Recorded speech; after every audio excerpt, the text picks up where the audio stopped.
So today we're looking at a German-made, compact, fuel-based stove in the Esbit compact stove.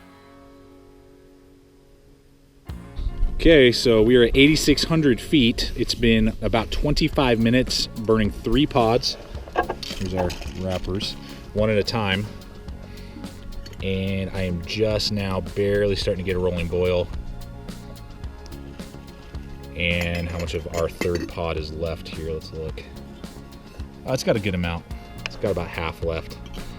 So realistically, I mean, it's at least 2 pods. To do 12 ounces is, I believe, how much I have in this particular one at that altitude, out in the elements. Nice and windy today for the Esbit fire, or Esbit stove. Still going. That's the whole reason why you had this thing right.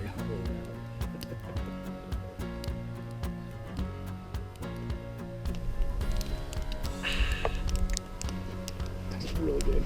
It's like freaking probably the best camp coffee I've ever done. Now, a few things that made me gravitate to the stove right away is that on Amazon these go for about $10 or less, including 6 fuel pods. So we'll have links in the description below over to Amazon. So that's a great way to help support the channel when you guys use those hyperlinks. It helps me get out there, purchase gear just like what you're seeing here to give you that full, honest, comprehensive video. So thank you for using those hyperlinks if at the end of this video you see value in this little setup. The price, but also the compact size, just to give you some perspective here. I mean, here's my iPhone 6. And you can see it's much smaller. It's about as wide and about only 3/4 the size, which is pretty impressive. With the 6 fuel pods that will fit inside here, collapse if you take them a wrapping off of them, this will weigh 6.3 ounces. So extremely compact, extremely lightweight. Those are huge positives. Made in Germany, which is another great aspect as well to see that, and is galvanized steel, so it does seem to be pretty tough and durable. So as you open it up, it does have 2 stages. This is the first stage that you can easily fit any, like 18 to 20 ounce cup or mug, and that's really what this setup is for. And then if you kick it out again, then this is for your larger either pots or pans that you may be wanting to cook with. When you set it up, it's going to give it about 3/4 of an inch above the ground, so there's going to be airflow underneath as well with this little tray, these little cutouts. Perfect little square point there for 1 pod. You can cook with more than 1 pod at a time if you want to cook it faster. Oh. Okay, we are at 7:55, so 8 minutes. Let's see what's going on. Close, but we're not boiling yet. At the 8-minute mark. So we're probably 2 minutes away. Okay, it's been about 3 minutes. Just starting to go. So I mean, realistically, we're looking at about 12 minutes with the lid on.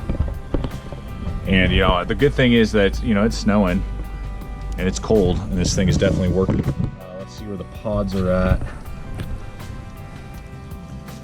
Gone. The pods are gone. Wow. Okay. And it just started to boil. We probably got like another minute on there, maybe, of those pods burning.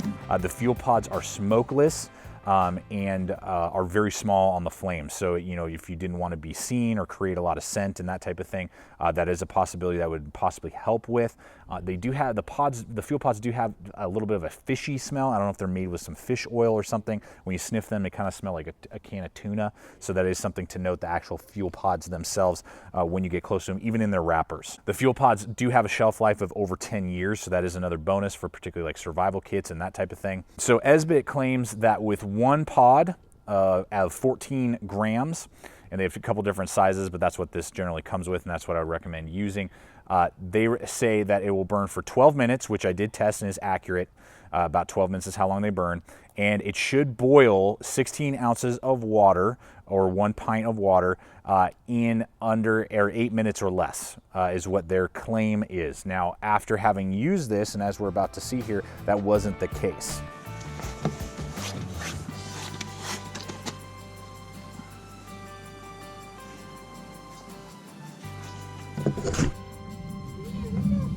Okay. Not there yet. All right, we're about 11:30. Still have not boiled. And the fuel pod is just about out. Some really tiny bubbles, probably a few more minutes. We'll find out. Okay, so we just hit 16 minutes, double what they say. We are using a second pod on a pint of water. Just hit it. So it's basically double at 6,000 feet. So with the multiple uses that I am seeing, I see that altitude plays a major factor in the amount of fuel as well as the time that you're going to have to invest in using this type of stove versus, say, a canister-based fuel pod system, which will be quicker when you are trying to boil water. And the times that are listed on the packaging of this are not accurate, at least at the altitudes that I am working with. It's 6,000 and at 8,000 feet, it is about double the amount of time listed, as well as double the amount of pods. Down near sea level, it may be closer to what is advertised on the packaging. Some aspects to the fuel pods themselves, which I'm not 100% happy about, is the fact that you have to have a sustained flame on them for about 5 to 10 seconds. Now that doesn't sound like a lot, but when you're out there in the wilderness, wind's blowing or whatever, and you're using a Bic lighter or a match to try and sustain a consistent flame on the fuel pod for that amount of time can be tricky. So definitely if you're having to use more than one pod at a time, definitely don't let that first pod go out because it'll just take you more time. Definitely throw that next pod on there before the first one goes out. These fuel pods are able to be lit with a fire steel as long as you crush part of the pod, making a fine powder and using your fire steel that way, throwing sparks onto the powder. It will catch that way, but if you just use the full, compressed pod and try and throw sparks on it, it will not catch. After all our fuel pods were done, I wanted to also give it a shot by burning just wood and Okay, running in pine cones and little twigs. Been doing that for about 15 minutes. Let's see where we're at. So there we are, rolling boil. See it going on down in there. Now that was only 8 ounces of water, going for about 15 minutes, but very doable in that capacity, which is pretty cool. This would not be my first choice. I'm not going to leave my pocket rocket or my fuel-based, stove at home, like a canister-based stove, and just use this on my next backpacking trip. I'm not going to do that. This would either be a backup for me, or like last emergency, system. That's really where I see these things fitting into how I use my gear. So I hope this video has been informative, helped you out, shown you what this can do, what it can't do, and helped you make a wise decision on whether or not the Esbit stove is the right stove for you. So thank you so much for coming over here today. Please subscribe, comment, like, share this video. Check us out on all the relevant social media. That's a great way to see what is up and coming.